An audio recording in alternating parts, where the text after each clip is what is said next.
Well, let me begin to say a little bit about how we organize these courses. It will be given by the two of us, Mikey Polik and myself. 2个人。 And the subject, as you know, is two sequences of teaching. One is mechanics and one is thermodynamics. Mikey is responsible for thermodynamics. I am the one who tells us about mechanics. We will begin this morning, however, with a general introduction, which is given by me. This is about, we'll give you an overview about the structure or the basics, the strategy of KPK. So what I am telling in this beginning, this introduction, is not mentioned to be for the pupils. It is for you. Whereas all the rest of the week, we will show you the actual teaching in the classroom.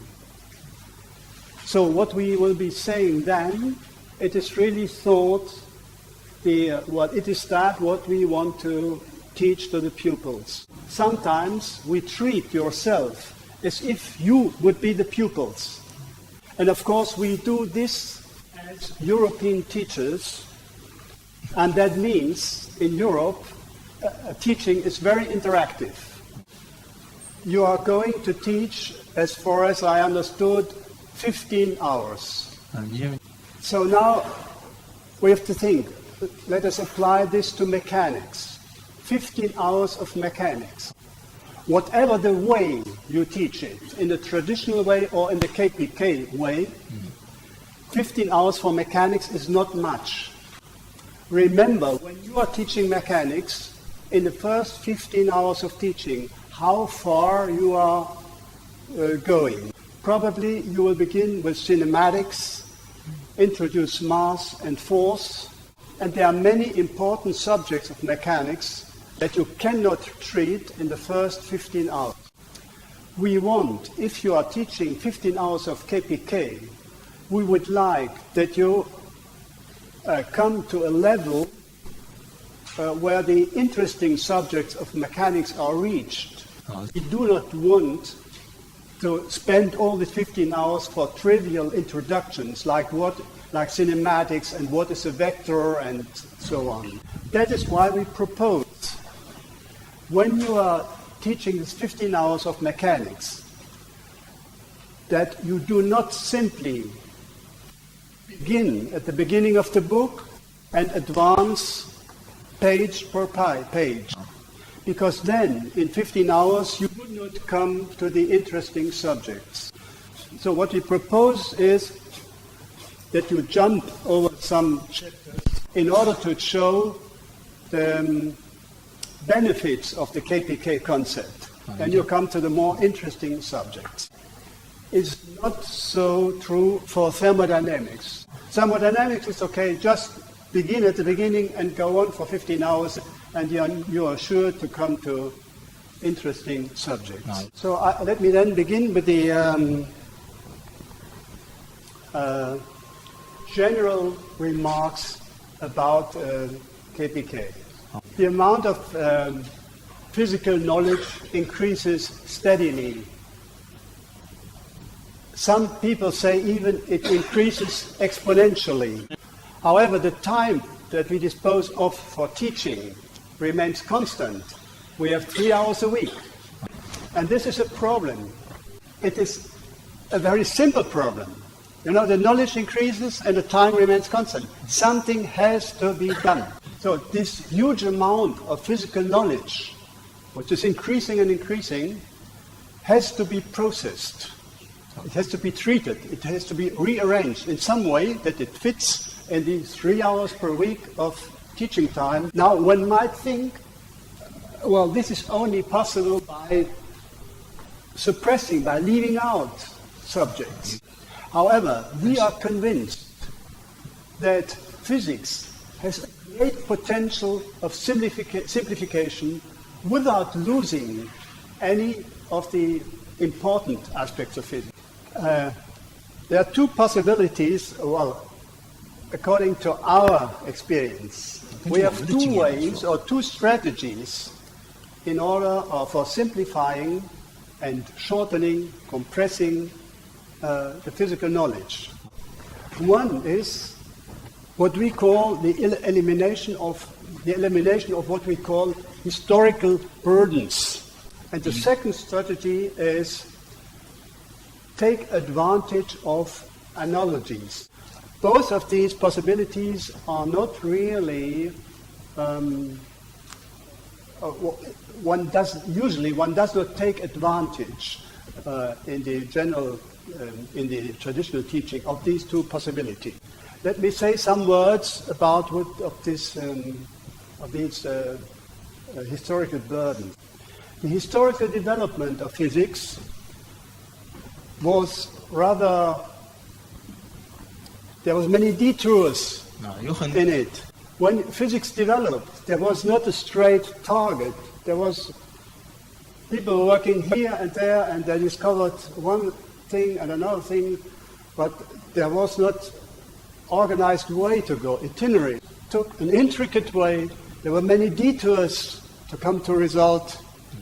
There were many misconceptions in historical development, and there are even errors. And these errors are transmitted from one generation to the other.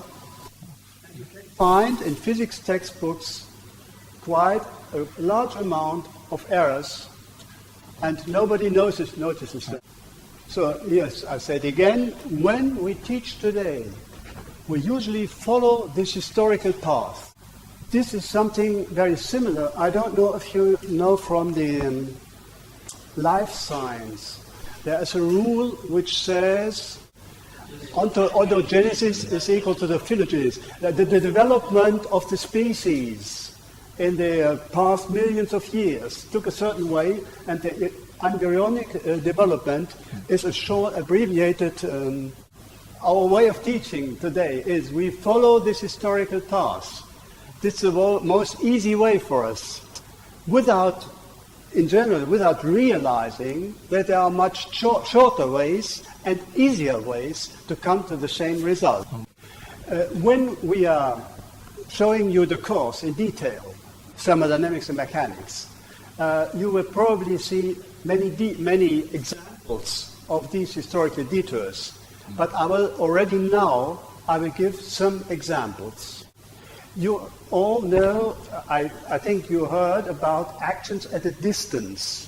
It was the historical way physicists imagined how gravitational interaction happened. There was a body A and a body E, and body A exerts a force on body B, and B exerts a force on body A. So this was the way Newton described the gravitational interaction. B on A, but nothing was said about something which might find itself in the space between them. Nothing was said about this. So that is what is called an action at a distance. This body feels a force because the other body is there, but not because something between them is pulling on the body. This is what's an action. This is a horrible idea. Newton himself did not like it, and he says it explicitly. But he had no possibility to know something about this medium between. And that is why he wrote in his works, I say it in Latin, hypothesis non fingo. In English, I do not speculate. So Newton himself did not believe in actions at a distance, but for him there was no other possibility to describe it this way. Now, 150 years ago from now, physics discovered the concept of field. And since that time, of course, no physicist believed anymore in actions at a distance.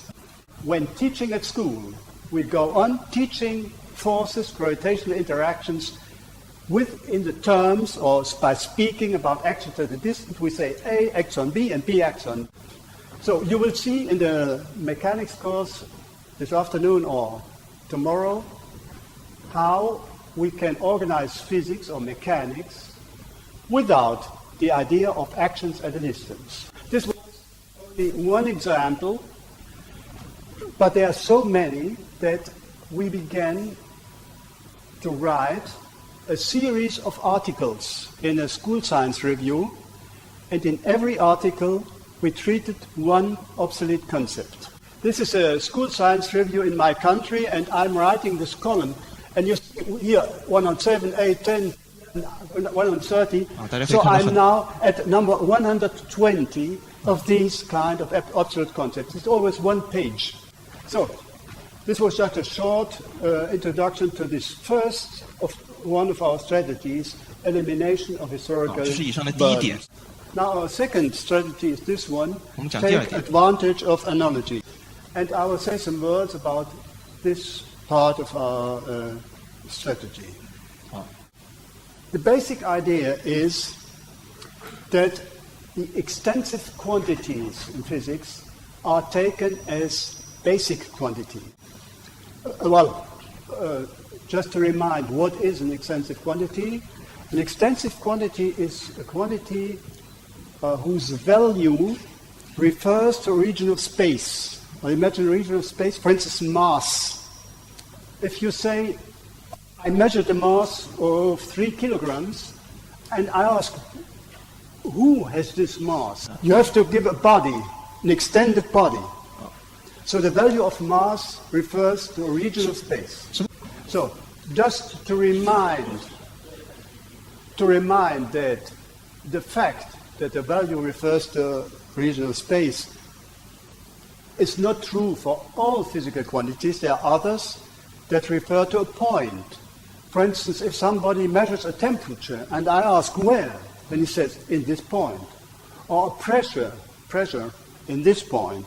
Or field strength in this point. So there are quantities who refer to a point.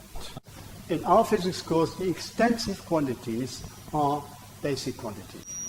Now, we like to call these quantities also substance-like quantities for a reason that we will see immediately. It is a common property of all these extensive quantities that they obey to an equation of this type.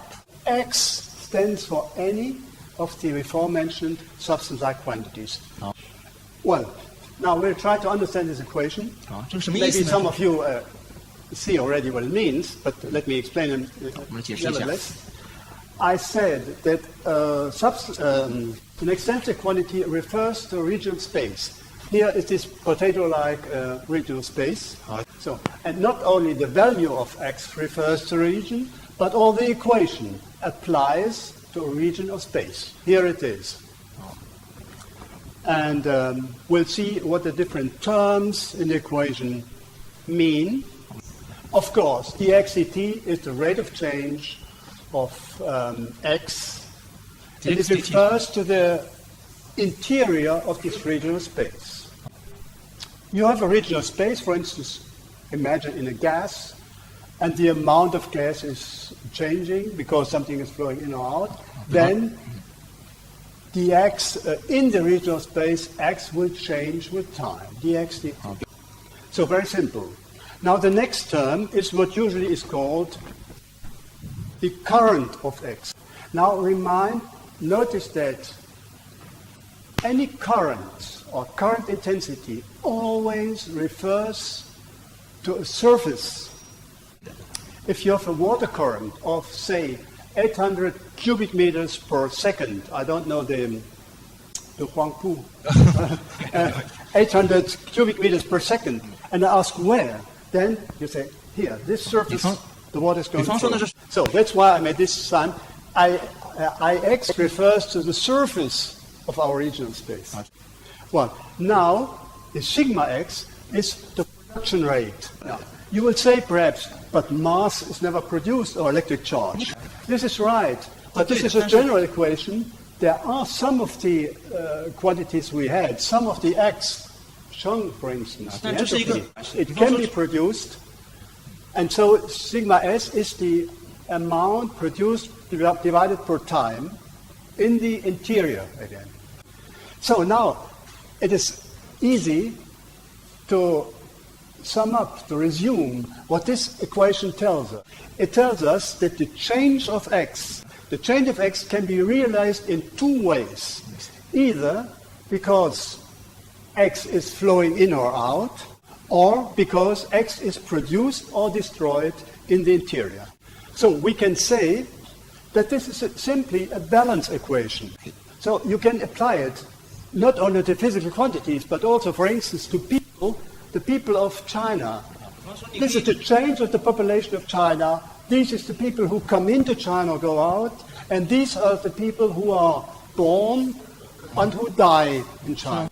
Now, since this equation holds for any of the substance-like quantities, it is normal and it's recommendable to make ourselves an intuitive idea of the substance-like quantity as something like a substance, like a stuff. Now we understand why we call these quantities substance-like. And when treating these quantities in this way, that is, when we speak about them like about a substance, we are using a model. And this is what we call the substance model. Notice that we do not say energy is a substance or electric charge is a substance. We only say you make a mental representation or a model or a picture in your head. You imagine it like a substance and you speak about it as you speak about a substance. And when you do so, then you make a description in the sense of physics that is correct. Now, as you've noticed from the beginning, in many cases there is no production and no destruction. If for any of these quantities this is always zero, then we say X is a conserved quantity. So, energy, electric charge, momentum, angular momentum are conserved quantities. The population of China is not conserved. Entropy is not conserved. No. And the amount of substance is not conserved. So, as now we have described the character of this equation in rather general terms, now we put the name, which are customary in physics. Take for X, electric charge, then we write this way. Of course, the current, we simply write. So, that's what we call the electric current. Next, we take X momentum, P. Now what do? We write this equation here. Everybody knows it. The momentum of a system changes. Momentum is conserved. There's no production. So in our model, if momentum changes, it can only change because momentum is going in or out. And here it is. So F is the momentum current. So you see already one first consequence of the substance model. We interpret what usually is called a force, we interpret it as a momentum current. This is the way everybody interprets here. This not. And this is really new, and when we go into the details of the mechanics course, then you will see the consequences for our thinking mechanics when you interpret F as a momentum current. Well, now next we take energy. Well, you know this equation, the change of energy is equal to what usually is called or often is called power. However, it would be better to call it energy. And many people do it. Here, Chang, the first time, one with a production term, with the peculiarity that this term can only be positive. It can only be produced and not destroyed. Well, now, the title of this, or subtitle was Take Advantage of Analogy. Now I will explain you how these analogies work. An analogy always means that things correspond to each other. You have For instance, the analogy of this and that. In our case, we will have an analogy not only between two systems, but between at least four. 1, 2, 3. We could go on, put more quantities here, like Jiaodong. An analogy means this corresponds to something else, and we'll now develop a table. This is the first entry, the first column. These are our substance-like quantities. Now the next one. To each of these substance-like quantities corresponds a so-called intensive quantity, which is, in the first case, the electric potential. Sometimes it is better to take here the potential difference. The symbol, I think, is V or U, I don't know in China. The intensive quantity that corresponds to momentum is the velocity. For the entropy corresponds to the temperature, and to the amount of substance corresponds this quantity, which is called the chemical potential. Don't know it very well, but don't be afraid. We just mention it. It doesn't play a role in the following. So, by the way, if you ask, but how do you know which one is the corresponding intensive quantity? The answer is just the product of these two has the dimension of an energy. So just multiply the units and you see it's joule. Next column. Well, there will be many more columns. We will restrict to a few of them. But the next one, we know it already. You can define a current or a flow to each of these. Electric current, we know now. 第一个是电流 Momentum current. 商流 商流 and substance current. Now you notice already that if this table goes on, you will see that all these quantities in one line corresponds to one of the classical subfields of physics. You see, the first one is electricity. Yeah. The next line is mechanics, then comes thermodynamics, and this is, well, it's the physics, but it fits within the scheme as chemistry. Now this, for the moment, it seems that it is not interesting at all just to put in correspondence physical quantities. It is interesting only if also relations between these quantities correspond to one another. Now I should mention something. Well, I choose here these four extensive quantities. I said I could choose some more. But what about the energy? Would the energy be one line more in this table? The answer is no. The energy does not correspond to a particular line, but the energy is important. It's the same importance for all these four. So we could establish a new column where we have the energy. The energy is a kind of unifying concept for all these four parts. If you want, you can consider this analogy like a kind of dictionary. For instance, you have a certain quantity in mechanics, and you ask, what is the corresponding quantity in thermodynamics? And you see it's T. Like in the dictionary, you look for a word in German, and then you look in Chinese, it's like this. Entropy, Shan. Now, if you do that, then you see energy is a kind of international word. It's understood in all the countries. An example may be Coca-Cola, no? It's in Chinese, you understand it, Coca-Cola? Well, now this table is interesting only if there are also relations between quantities that translate according to the table, and indeed there are. That's why we have this table. And now there are many relations. Unfortunately, I have not enough space. I put only one of them. One more. Here you have a relation between such quantities. It is, instead of phi, I took the potential difference here. That doesn't matter. U times I. Now I replace V times F, T times IS, and so on. And P is the energy flow that translates into itself, because energy is international, so the flow of energy also.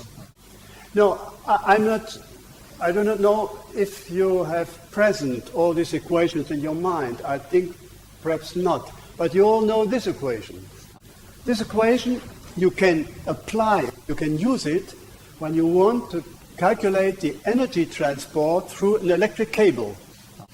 So you measure the electric potential difference, you measure the intensity of the current, product of them, and you get the electric energy flow. Now the next one 看第二行， is usually it is written in a different form. Usually you write it like this, F ds, or even sometimes you write it dv. No, v work. F ds. It is easy to transform it in this form. Just divide by dt. This is the energy flow. This is velocity. And of course you know how to apply this one. For instance, you have an energy transport by means of a bicycle chain. The energy flow through the bicycle chain is force times, or velocity of the bicycle chain times force. Or we say velocity times momentum current. So we can say this is a very familiar equation. We use it. Now this one, 第三个 it is just as important as these two.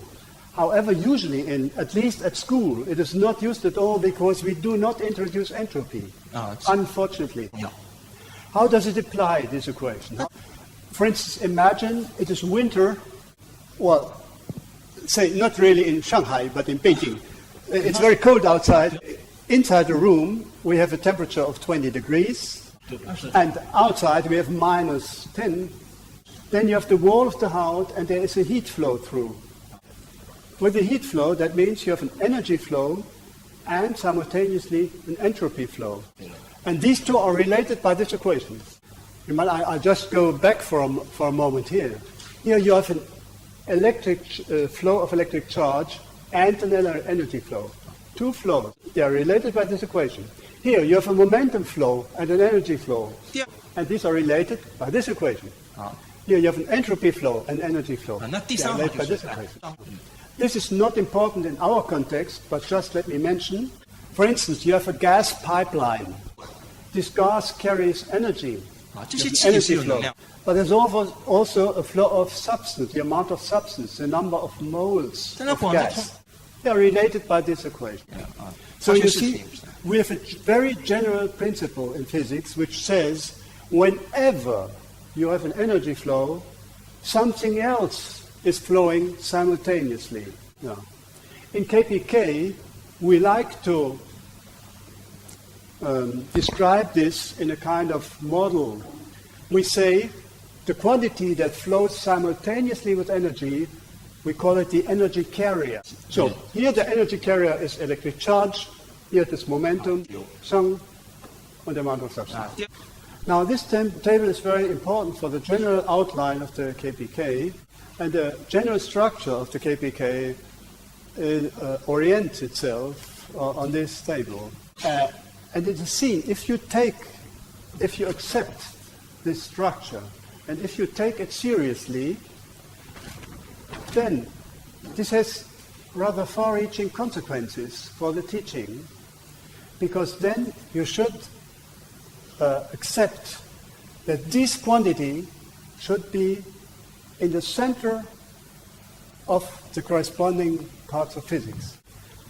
And even you could say, if you say, what is electricity about? You say, electricity is that part of physics, which deals with electric charge and with electric currents. I think this sounds very normal to you. Well, but then mechanics is that part of physics which deals with momentum and momentum currents. Notice that when we accept the sentences, well, in the first case, it means when you begin electricity, you immediately say what it is about. So you speak of electric charge. That's what we're usually doing. So now we're teaching mechanics, and you take the sentence seriously. Then when you begin mechanics, you say what's it about?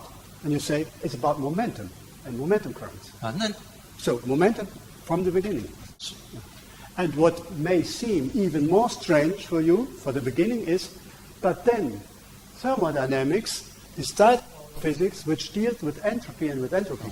Well, I don't mention chemistry here, but one consequence, I write it in a more A simple way is momentum right from the beginning. Yeah. And when doing thermodynamics, entropy from the beginning. I will just finally, what I just said resumes the most important consequence of this table. And it's very important for our course, and that's why I would like to say it yet in other words. If you take this seriously, and you know that usually when we are teaching mechanics in a traditional way, momentum is treated only, not at all at the beginning, rather late. At any moment you come to collision processes and you say in collision processes momentum is conserved. That's the only place where we teach it. But it's not at all at the beginning. And noted that entropy is not taught or introduced at all. No. Now considering you see a strange situation, because mechanics without momentum and currents would be like teaching electricity without charge and without electric current. Said in another way, this line, teaching thermodynamics without entropy and without entropy currents is like teaching electricity without electric charge and without electric current. Yeah, well, you see, I think, that formally this conclusion is correct, but you might object, but this is stupid, it cannot be, because I am teaching thermodynamics without entropy, but it would be impossible to teach electricity without electric current. To see that our conclusion is not stupid, what you can do is you use this analogy and you look, what would electricity be like? Take any school book, take the chapter of thermodynamics, and then you must back translate it into electricity. And you will see what you get. You get an electricity which is very difficult and unpleasant. You almost cannot believe it, that you can teach electricity without electric current and without electric charge. But you can. I think There was a very nice article in the American Journal of Physics, the International Review, about how electricity would be if you would teach it like thermodynamics is traditionally taught. Of course, this article was not written in order to recommend to teach electricity without these quantities. The article was written to show in what a bad state is our actual teaching of thermodynamics. Now let me give I don't know how many it will be, just a few examples of the consequences for mechanics. We said that you can interpret forces as momentum currents. Now you might think, oh, this is a strange idea, strange people from Germany, from Karlsruhe, but it is not. This possibility was discovered by Max Planck, the same that you know from quantum mechanics, in very clear words. Then it is strange that it was not really noticed by the physics community. It was indeed noticed by some branches of physics, in particular hydrodynamics.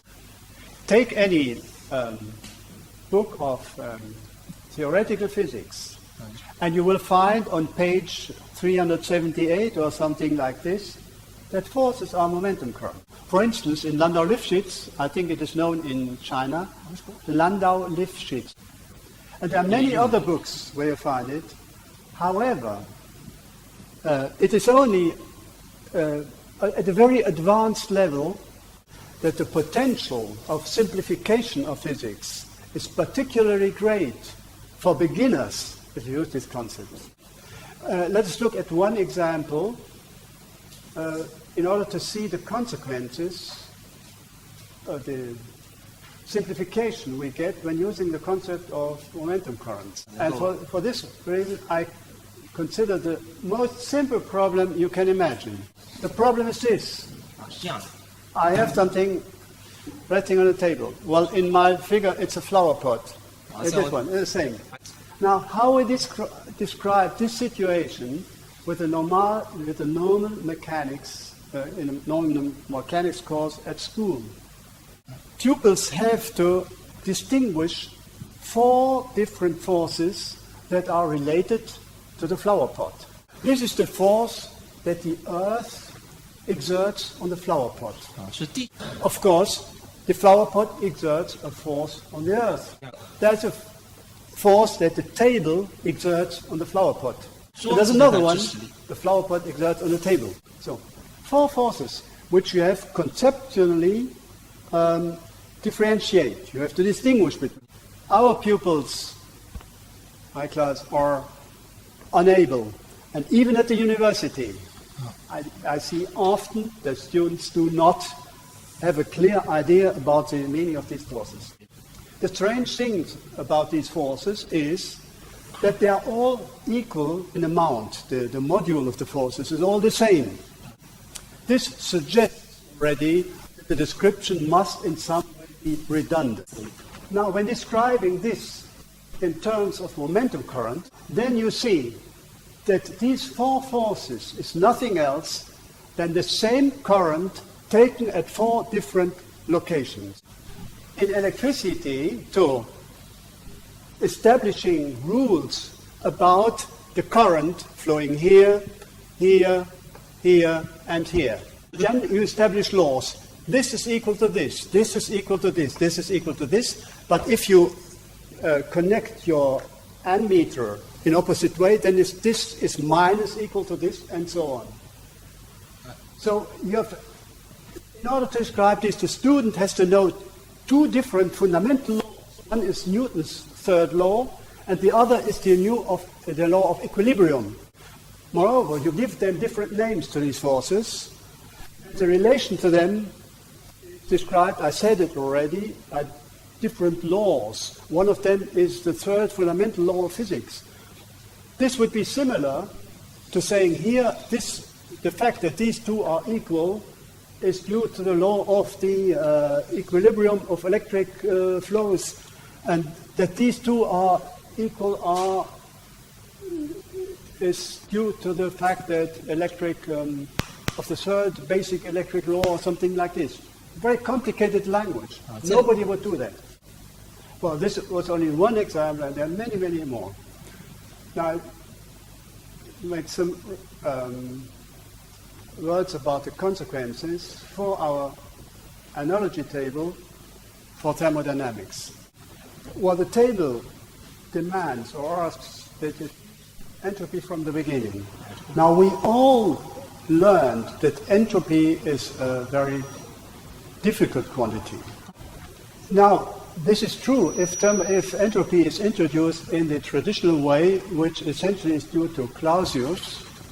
Or another possibility is the way, by the microscopic way, essentially due to Boltzmann. Both ways are rather difficult. There's another possibility of introducing entropy, and that's what you will learn this afternoon. When you do it this way, entropy becomes not only easy, it will be one of the easiest and simplest quantity of the whole of physics. It is not more difficult than length or time or mass. The secret is, or the reason is, you have to notice that entropy matches very well the everyday concept of heat. This is a complicated construction. What I say is the concept of heat of everybody, je. If you take any sentence, or many of the sentences that a normal citizen will pronounce when using the word heat, and you look for the physical meaning, you notice that corresponds exactly to entropy. So, I won't say more about the entropy now, because you will hear all the details later by Michael Polik. And I just finished by some words about the development of the KPK, when we developed it, we treated or we worked about the different parts of physics, but at the beginning always independent of who might be the students, small children or university students. We just worked about the restructuring of physics. The next step was to develop a course for university. Why? Because when beginning with a course for children and you go up, maybe that you notice that the basis was not solid enough to go further in this direction. So we went upwards down. So first, independent of any students, then versions for the university, then versions for school. Just some historical data. The work for the school began in 1985. University version was previous to that. And the first school course that was developed by ourselves was the lower secondary course that also had been translated into Chinese, so age 13 to 16 approximately. And when developing this course for the school, we proceeded in the following way. Members of the university, that is, myself and colleagues of myself, we were working simultaneously at a high school. Everything was, I've been teaching it by myself. And not only a couple of hours, but I had a school class for several years and with all the responsibilities for it. So this gave rise to a first version of this course. Next, it was tried with a group of 20 professional teachers. So they were not members of the university, but this was real teachers at full-time, with a full-time job. This might be more or less comparable to this group. I don't know if this is exaggerated.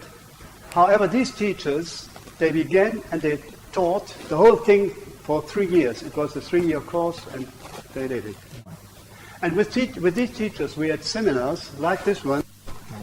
We met every 6 weeks, but for 3 years. Every 6 weeks, one afternoon. And when we did that, there was always a person from the school authority present, like in our case. And they were looking, are there any problems with the schools? For instance, what will happen if a pupil during this 3 years changes the school? Or what do the parents of the students say? That's even more important in China, I think. And they were looking for, are there any problems for the final exam? Because the final exam is centralized. It comes from the ministry. So there's one, however, there's one problem that you may have, but we did not have. That is because we began with junior secondary school, and so the final exam is yet far away. Yeah. Anyway, at the end of these 3 years, the school authority gave us the permission to apply it, or that it be applied for any teacher in the country, if he wants. But he have to